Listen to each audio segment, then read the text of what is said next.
Good morning sir. Very good morning. અને આજુબાજુ આ બધું કેમ બંધ છે? અને તમે લોકો આ શું કરો છો? અચ્છા, પાટીદાર આંદોલનની રેલીમાં જતા લાગો છો.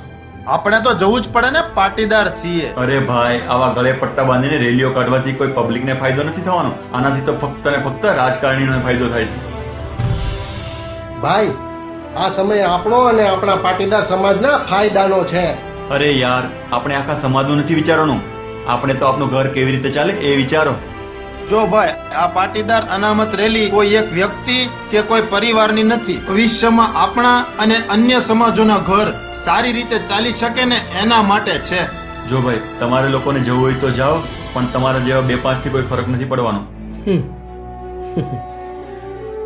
દોસ્ત, આપણા વિચારો જ આપણને એકત્ર નથી થવા દેતા.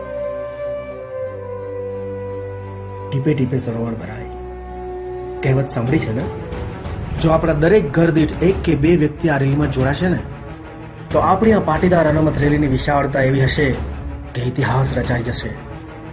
ભાઈ, તને પણ ખબર છે ને અમને પણ ખબર છે, આ રેલીનો હેતુ સરકારી યોજનાનો મફતમાં લાભ લેવા કે નોકરી મેળવવા માટે નથી. You are right sir.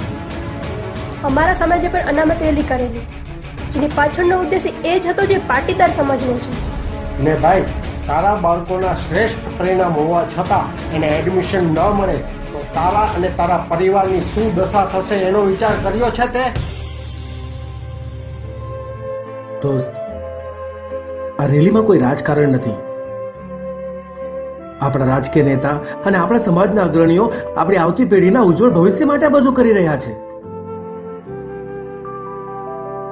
દોસ્ત, સમાજ અને દેશ હવે બદલાઈ રહ્યા છે.